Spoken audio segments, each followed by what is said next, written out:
بسم اللہ الرحمن الرحیم۔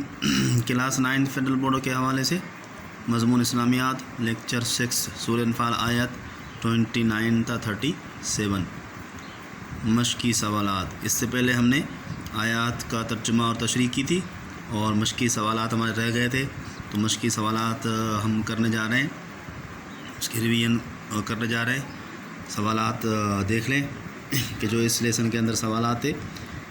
پہلا سوال تھا اس سبق میں تقویٰ کے کیا انعامات بیان ہوئے ہیں، تشریح کے اندر بھی اس کے ہم کر کے آئے ہیں۔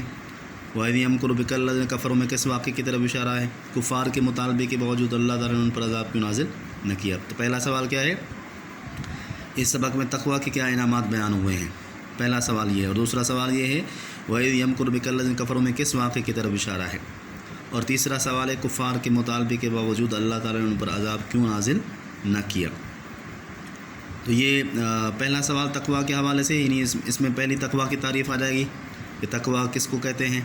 تقویٰ کی تعریف ہم پہلے ہی ذکر کر کے آئے ہیں کہ اللہ سے ڈرنا، گناہوں سے بچنا اور اپنے نفس پر کنٹرول کرنے کا نام تقویٰ ہے۔ اور پھر اس کے انعامات، سب سے پہلا انعام، 3 انعامات بیان ہوئے، جس میں سب سے پہلا انعام کیا بتایا گیا ہے کہ ایسے انسان کے اندر اللہ تعالیٰ صحیح اور غلط کی پہچان کی صلاحیت اللہ تعالیٰ پیدا کر دے گا، جس کو قرآن نے نام دیا فرقان۔ فرقان یعنی فرق کرنے والا، یعنی اچھے اور برے میں تمیز کرنے والا، صحیح اور غلط کی پہچان کرنے والا، یعنی وہ پرکھ کرنے کی جو صلاحیت ہے وہ اس کے اندر آ جائے گی، صحیح حق اور باطل کے درمیان تمیز کرنے کی صلاحیت اس کے اندر پیدا ہو جائے گی۔ تو یہ سب سے بڑا انعام ہے اس تقویٰ کا کہ اس تقویٰ کی وجہ سے اس انسان کے اندر یہ صلاحیت پیدا ہو جائے گی، اور اسی ہی صلاحیت کے بل بوتے پہ انسان صحیح اور غلط کی پہچان کر سکے گا، اور اسی وجہ سے ہی وہ انسان دوسرے انسانوں سے ممتاز بن جاتا ہے۔ ظاہر بات ہے، ممتاز بننے کا مطلب ہے کہ وہ اعلیٰ ہو جاتا ہے۔ عام انسان کے اندر یہ چیز نہیں ہوتی ہے، مگر یہ جس کے اندر تقویٰ ہوتی ہے، اللہ کا ڈر ہوتا ہے، گناہ اللہ کا خوف ہوتا ہے، نفس پہ کنٹرول کرتا ہے، تو وہ انسان، اس کے اندر یہ صلاحیت پیدا ہو جاتی ہے، وہ اچھے اور برے اور حق اور باطل کے درمیان صحیح فرق کرنے کی صلاحیت رکھتا ہے اور پہچان سکتا ہے۔ تو یہ اسی انسان کے اندر ہو جائے گی۔ تو یہ پہلا انعام ہے، فرق کرنے والا اللہ تعالیٰ بنا دے گا اس انسان کو صحیح اور غلط کے اندر۔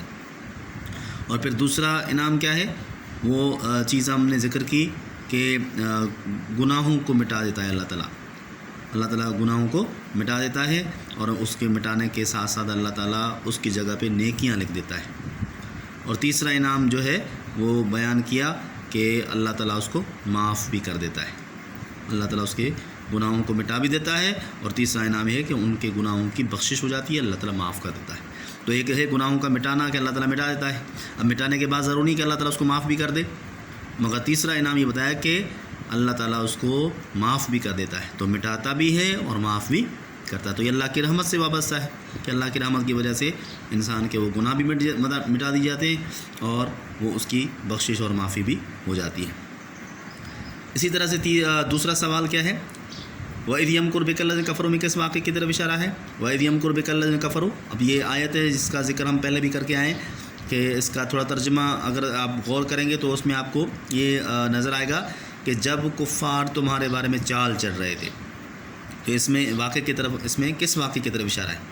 تو اس آیت سے ہی اشارہ مل جاتا ہے کہ کفار تمہارے بارے میں چال چل رہے تھے، یعنی کفار آپ وسلم کے بارے میں چال چل رہے تھے۔ کیا چال چلی؟ کفار مکہ نے یہ چال چلی، یعنی کفار مکہ نے تمام لوگوں کو اکٹھا کیا، کفار مکہ کو اور بڑے بڑے رئیسوں کو اکٹھا کیا، ان کی میٹنگ بلوائی اور آپس میں مشورہ کیا کہ آپ وسلم کے بارے میں آخر کوئی فیصلہ کیا جائے، کوئی فیصلہ کن جو ہے مرلہ ہو، تاکہ ہمارے لیے یہ ساری مشکلات کا درد جو ہے وہ ختم ہو جائے۔ تو انہوں نے میٹنگ بلوائی اور سب سے مشورہ کیا کہ کیا کیا جائے۔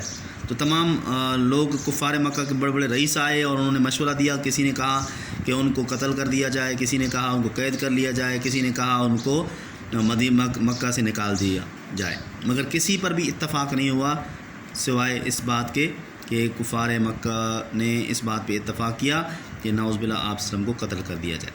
اس پر اتفاق ہوا، اور اسی پر اتفاق ہونے کے بعد 12 لوگوں کا انتخاب ہوا کہ 12 لوگ منتخب ہونے کے بعد جو ہے وہ آپ وسلم کے گھر پر جو ہے وہ پہرا دیں گے، اور جیسے آپ صلی اللہ علیہ وسلم فجر کی نماز کے لیے نکلیں گے تو اس پر حملہ کر کے ان کو قتل کر دیں گے۔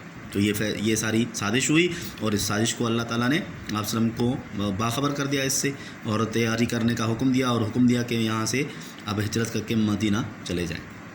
تو آپ صلی اللہ علیہ وسلم نے وہ ساری تیاری کر لی، ابو بکر کو تیار کر لیا، حضرت علی رضی اللہ عنہ کو تیار کر لیا، اور جیسے ہی رات کا تہائی حصہ ہوا تو آپ صلی اللہ علیہ وسلم گھر سے سورہ یاسین کی تلاوت کرتے ہوئے گھر سے باہر نکلے، اور کسی پہرے دار کافر نے ان کو نہیں دیکھا، اور اس طرح سے اللہ تعالیٰ نے بحفاظت آپ صلی اللہ علیہ وسلم کو مکہ سے مدینہ روانہ کر دیا، اور کفار کی اس سازش کو ناکام کر دیا۔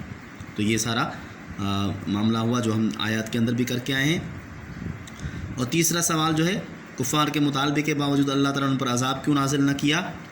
تو کفار کے مطالبے کے باوجود ان پر عذاب نازل نہ ہونے کے جو اسباب تھے وہ یہاں قرآن نے تو 2 بتائے ہیں۔ پہلا سبب یہ ہے کہ آپ صلی اللہ علیہ وسلم کا موجود ہونا، اور یعنی آپ صلی اللہ علیہ وسلم ان کے اندر موجود تھے، کفار مکہ کے اندر موجود تھے۔ تو آپ اللہ کی یہ سنت رہی ہے کہ جس پیغمبر کے اندر اللہ کا نظمی نبی ہوتا ہے تو اللہ تعالیٰ اس پر عذاب نازل نہیں کرتا۔ اور دوسرا سبب یہ ہے کہ استغفار کرنے والے لوگوں کا موجود ہونا، یعنی مغفرت کرنے والے، مانگنے والے لوگ موجود تھے، اس وجہ سے اللہ تعالیٰ نے ان پر عذاب نازل نہیں کیا۔ تیسرا سبب خود کفار مکہ کا مغفرت مانگنا، بخشش مانگنا۔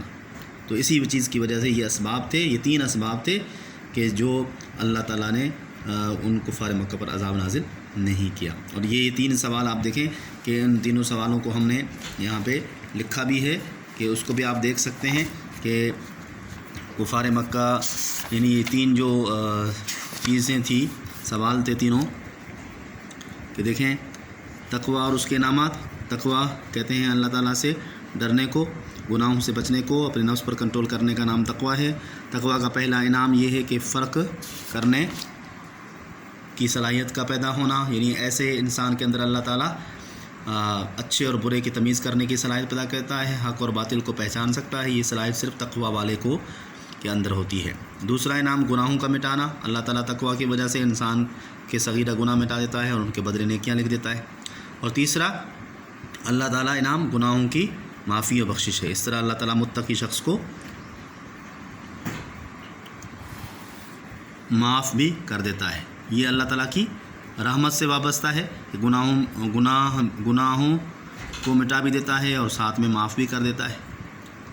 دوسرا سوال، وَإِذْ يَمْكُرُ بِكَ الَّذِينَ كَفَرُوا میں کفار کی اس سازش کا ذکر ہے کہ جو کفار مکہ نے آپ صلی اللہ علیہ وسلم کے خلاف کی، نعوذ باللہ اللہ کے نبی آپ صلی اللہ علیہ وسلم کو قتل کر دیں، یا قتل کر دیں، قید کر لیں، یا قتل کر دیں، یا مکہ سے نکال دیں۔ تو کفار مکہ کا قتل کرنے پر اتفاق ہوا، اور 12 شخص یعنی لوگوں کو مقرر کر دیا کہ جیسے ہی آپ صلی اللہ علیہ وسلم فجر کی نماز کے لیے گھر سے نکلیں گے تو سب لوگ جو ہے آپ پر حملہ کر کے ان کو قتل کر دیں گے۔ مگر یہ کفار مکہ کی سازش کو اللہ تعالیٰ نے ناکام کر دیا، اور آپ صلی اللہ علیہ وسلم کو مکہ سے ہجرت کرنے کا حکم دے دیا۔